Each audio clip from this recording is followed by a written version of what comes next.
Solo levelling Ragnarok का एक नया चैप्टर आ चुका है और मैं भी वीडियो लेके हाजिर हूँ। गाइज, आज का ये एपिसोड बहुत इंटरेस्टिंग होने वाला है क्योंकि सुहो की एक और नई एबिलिटी के बारे में हमें पता चलने वाला है। तो बिना देर करे चलिए आगे बढ़ते हैं।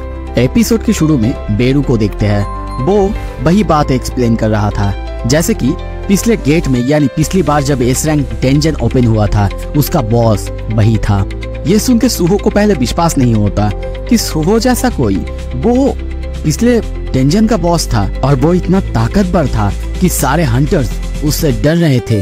दूसरी तरफ तभी हम सारे हंटर्स को सबको देखते हैं। सबको अब धीरे धीरे याद आने लगता है कि बेरू असली में कौन है जिसे संग जिनबू समन करता है, एंड किंग।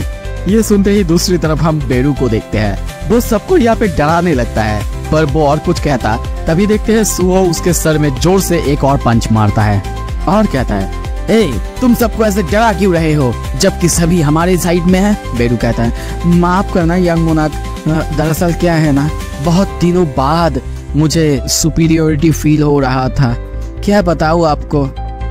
अब ये सुन के सोईजोंग कहता है, अरे अगर ये सच में वही है तो फिर क्या तुम इसके साथ जाके अकेला उस डेंजन को क्लियर नहीं कर सकते क्या। सुहो कहता है, ओह माफ करना पर ये थोड़ा सा डिफिकल्ट है। हाँ हो सकता है, मुझे अब तक नहीं पता कि ये बेरू ये कितना ताकतवर था अपने पिछली जिंदगी में, पर यहाँ पे आने के बाद इसके पास अब कोई भी ताकत नहीं, ये पूरी तरह से यूजलेस है। ये सुन के बेरू कहता है, यंग मोनार्क आपको ये नहीं कहना चाहिए था। और दूसरी तरफ मा डोंगबुक और दूसरे हंटर, उसे समझ नहीं आ रहा था कि ये लोग क्या बात कर रहे हैं। इसी वजह से तभी सोईजोंग सुहो को कहता है, हंटर सुहो, अगर एक्सपीरियंस नहीं होगा तो ये लोग कुछ भी समझ नहीं पाएंगे, तो क्या तुम इन्हें भी याद दिला सकते हो इसलिए दुनिया के बारे में। और सुहो ये सुन के कहता है, बिल्कुल। और तभी वो अपना की निकालता है और उन दोनों के सामने रखता है। कुछ ही देर बाद जब सब कुछ याद आ जाता है तब उन दोनों को हम बहुत डरा हुआ देखते हैं। वो लोग जेजू आइलैंड के बारे में, बेरू के बारे में बातें करने लगते हैं और अब डरे हुए हैं कि एस रैंक गेट अगर पिछली बार यानी जेजू आइलैंड की तरह होगा तो पूरी दुनिया खत्म हो सकता है। तभी वू जिनचुल कहता है, एक डेंजन को ब्रेक होने में लगभग 7 दिन लगते हैं और ये गेट सियोल के ऊपर है। अगर ये एक बार ब्रेक हुआ तो पूरा सियोल बर्बाद हो जाएगा जिसे हम कंट्रोल भी नहीं कर पाएंगे। तभी दूसरा बंदा कहता है, अगर वो डेंजन मिडएयर में ओपन हुआ तो उसके अंदर से जो भी बीस्ट बाहर आएंगे वो जमीन पे गिर के ऐसे ही तो मर जाएंगे, है ना। पर वो कहता है, नहीं, ये हो सकता था, पर मैंने एक इन्वेस्टिगेशन करवाया जहाँ पे हमें पता चला कि वो गेट धीरे धीरे नीचे आ रहा है। इसका मतलब जब तक उसका 7वां दिन होगा यानी डेंजन ब्रेक का दिन, वो पूरी तरह से जमीन पे होगा। ये सुन के वो बंदा चुप हो जाता है। वहीं पे हम बियकियानो को देखते हैं। वो भी बहुत निराश था। वो सोच रहा था, पहले तो हमें इतारिम से लड़ना है और अब एक एस रैंक गेट उसे हमें क्लियर करना है और हमारे पास ज्यादा कुछ नहीं। पर मेरे सामने मैं सुहो को देख रहा हूँ जिसने होंग डोंगसो को आसानी से मार दिया था। इसका मतलब उसके पास पोटेंशियल तो है और वो ऑलरेडी हम सबको सरपास कर चुका है। अगर ऐसे ही सब कुछ चलता रहा तो हमें उसके ऊपर भरोसा करना होगा, पर कब तक हमें ऐसे ही रहना होगा। तभी लिन टैगो कहता है, पिछली बार हम लोगों ने इस रैंक डेंजन को क्लियर कर पाया था क्योंकि हमारे साथ तब वो था। ये सुन के सोईजोंग भी कहता है, हाँ बिल्कुल, काश संग जिनबू हमारे साथ होता। ये कह के वहाँ पे सभी चुप हो जाते हैं। सभी का मुंह उतरा हुआ था और बहुत ज्यादा निराश था। ये देख के सुहो कहता है, ये क्या, सब कोई बहुत निराश हो रहे हैं। बेरू तभी कहता है, इतना रिस्पॉन्सिबल होने की कोई जरूरत नहीं क्योंकि जब माई लीग ने मुझे हराया था तब वो आपसे बहुत ऊपर लेवल के थे। ये सुन के सुहो भी निराश होता है। कहता है, क्या अगर सच में डैड मुझसे हायर लेवल के थे इसका मतलब क्या ये मेरे लिए इम्पॉसिबल है।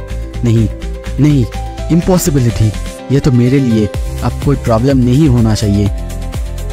तब वो फिर से अपनी ट्रेनिंग को याद करता है और सबकी तरफ एक बार देखता है। वो भी निराश हो रहा था, सोच रहा था, ऐसा क्या है जो मेरे पापा नहीं कर सकते थे पर मैं कर सकता हूँ। क्या है, मुझे किसी भी तरह मुझे इसका जवाब ढूंढना ही होगा। तभी उसके पास एक क्वेस्ट आता है, क्वेस्ट जिसमें उसे उसी एस रैंक गेट को हराना है, उसी एस रैंक गेट को मोबिलाइज करना है। ये देख के उसे बहुत अजीब लगता है। इसका आखिर क्या मतलब है। तभी उसके पीठ पे हम किसी के हाथ को देखते हैं। हो सकता है ये उसका इमेजिनेशन हो, पर तभी वो पीछे घूमता है पर वहाँ पे कोई भी नहीं था। पर ये उसको एक इशारा लग रहा था कि सिस्टम शायद उसे कुछ बताने की कोशिश कर रहा हो, शायद बोल रहा हो कि सब कुछ उसी के अंदर है। तभी वो बिएकियानो को कहता है, हंटर बिएकियानो, आप एक बीस्ट टाइप हंटर है, मेरे जैसा, है ना? वो कहता है हाँ बिल्कुल। और तभी सुहो अपना शैडो डायमेंशन खोलना चालू करता है, जो देख के सभी वहाँ पे बहुत ज्यादा डर जाते हैं। सुहो कहने लगता है, ओ मुझे कुछ टेस्ट करना था। और तभी वो अपना वही ग्लव्स फिर से बाहर निकलता है, यानी दूसरा ग्लव जो उसे मिला था, उसका नाम वो बिएगू रखता है, जिसका कि अभी लेवल 1 है। वो उसे देते हुए कहता है, हंटर बिएकियानो, मुझे कुछ टेस्ट करना है, प्लीज क्या आप मदद करेंगे? तभी सीन शिफ्ट होता है, हमें एक डेंजन के बाहर दिखाया जाता है। सारे एस रैंक हंटर वहाँ पे आए हुए थे। तभी सोइजोंग कहता है, क्या ये बी रैंक गेट है ना? सभी आगे सुहो को देखते हैं, क्योंकि सुहो ने बिएकियानो को एक हथियार दिया था, एक गॉन्टलेट, जिससे हम वहाँ पे बिएकियानो को बहुत खतरनाक तरीके से सारे मॉन्स्टर्स को मारते हुए देखते हैं। बू जिनचुल यहाँ पे पूछता भी है, सुहो आखिर तुमने अपना आइटम उसे क्यों दिया? सुहो यहाँ पे कहता है, ओह मैं कुछ टेस्ट करना चाहता हूँ, ये इक्विपमेंट जो मैंने उसे दिया है ये मैंने खुद बनाया है। ये सुन के बू जिनचुल बहुत हैरान होता है, कहता है इसका क्या मतलब है? क्या सच में तुम्हारी एबिलिटीज वो संग जिन्बू की तरह नहीं बल्कि कुछ और है क्या? सुहो कहता है, हाँ ये एक जैसा तो है पर कुछ डिफरेंट है। मैंने सुना था कि पापा एक बार जो भी शैडो सोल्जर समन कर लेते थे वो हमेशा के लिए उनके पास रहता था, और मैं जिन्हें भी समन करता हूँ वो बस एक दिन के लिए रहते हैं।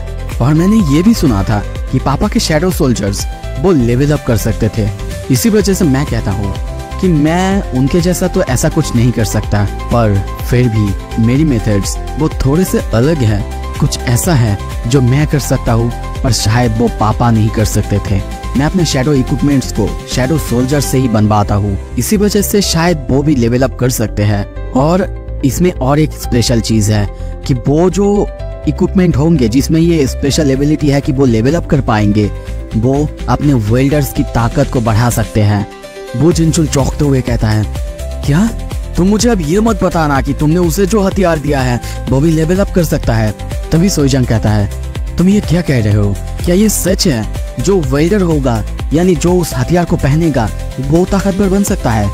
सुहो कहता है, मुझे लगता है ये पॉसिबल हो सकता है, पर एक इशू है, मुझे ये नहीं पता कि मेरे अलावा दूसरा कोई इससे लेवल अप हो सकता है कि नहीं। तभी इस तरफ हम बिएकियानो को खतरनाक तरीके से फाइट करते हुए देखते हैं।